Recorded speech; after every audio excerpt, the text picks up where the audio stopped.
Story number 1. Title: Mighty Mouse, the Small but Mighty One. Summary: Mighty Mouse is not your typical superhero.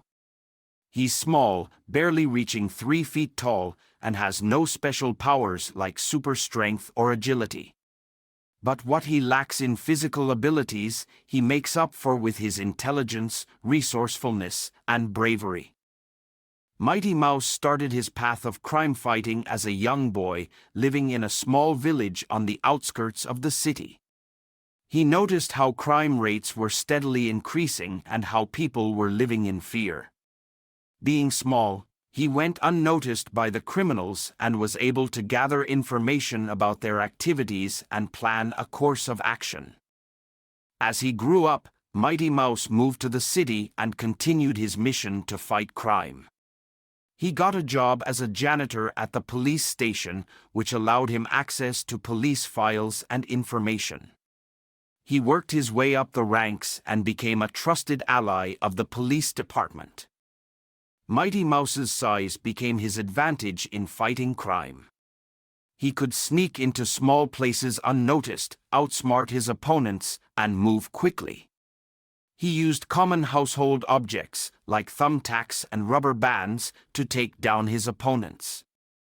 When the city was hit by a wave of organized crime, the police were overwhelmed and powerless against them.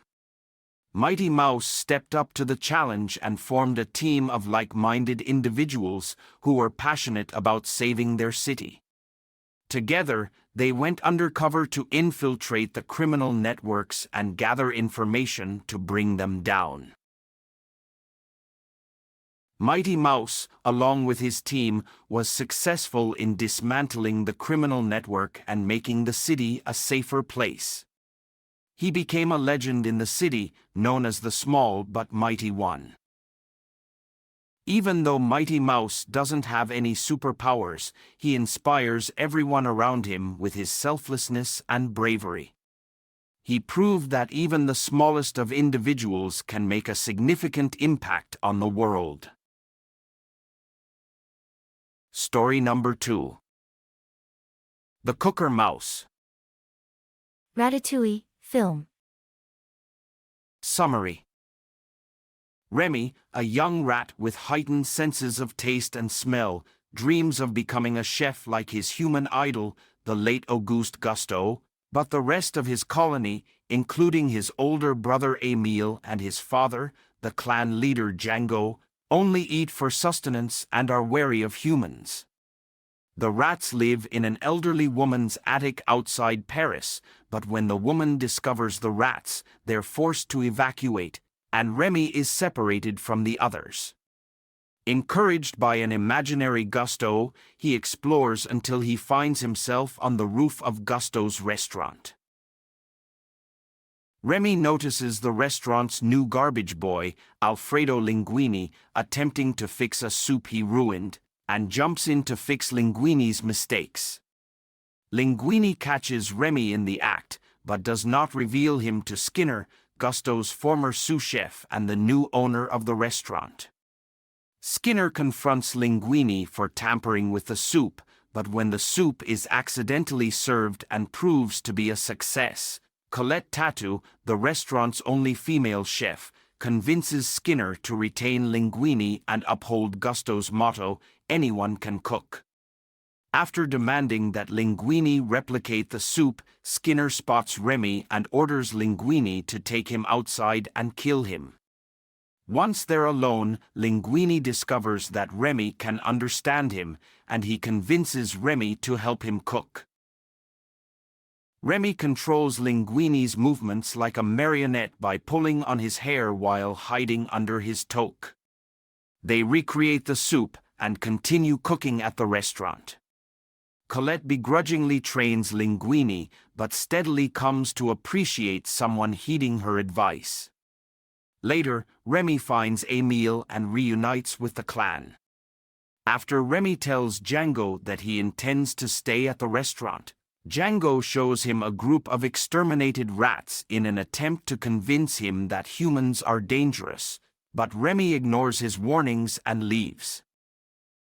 Meanwhile, Skinner discovers through a letter from Linguini's late mother that Linguini is Gusto's illegitimate son and the rightful owner of the restaurant.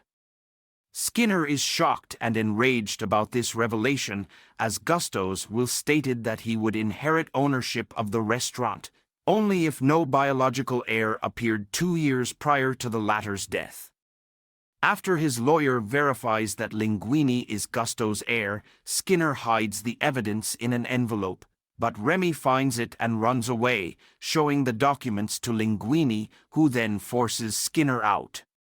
The restaurant thrives as Remy's recipes become popular, and Linguini's life improves as he develops a romantic relationship with Colette.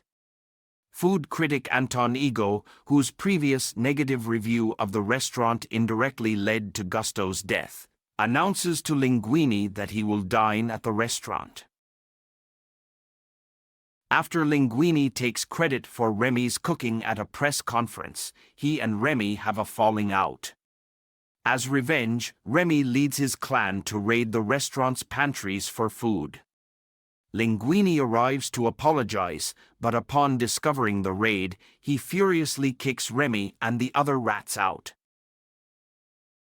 The next day, Remy is captured by Skinner but promptly freed by Django and Emile. After returning to the restaurant, he and Linguini reconcile, and Linguini reveals the truth to his staff, who all immediately quit. Reminded of Gusto's motto, Colette returns to help Django and the clan cook to Remy's directions, while Linguini waits tables. Skinner and a health inspector attempt to interfere, but are locked in the pantry by the rats. Remy creates a variation of ratatouille which reminds Ego of his mother's cooking. Ego asks to meet the chef, and is stunned upon being introduced to Remy after the restaurant closes for the evening. The next day, he writes a review of the restaurant, stating that he has come to understand the meaning of Gusto's motto, and describes Remy, without revealing that he is a rat, as nothing less than the finest chef in France. After Skinner and the health inspector are released, they inform the authorities and the restaurant is shut down, stripping Ego of his job and credibility. To continue Gusto's legacy, Remy, Linguini, and Colette open a bistro called La Ratatouille, which a now happier Ego invests in and frequently visits, and the rat colony settles into the bistro's attic as their new home. Ratatouille is a 2007 American computer-animated comedy-drama film produced by Pixar Animation Studios and released by Walt Disney Pictures. The 8th film produced by Pixar, it was written and directed by Brad Bird, who took over from Jan Pinkava in 2005, and produced by Brad Lewis, from an original idea by Pinkava, who was credited for conceiving the film's story with Bird and Jim Capobianco.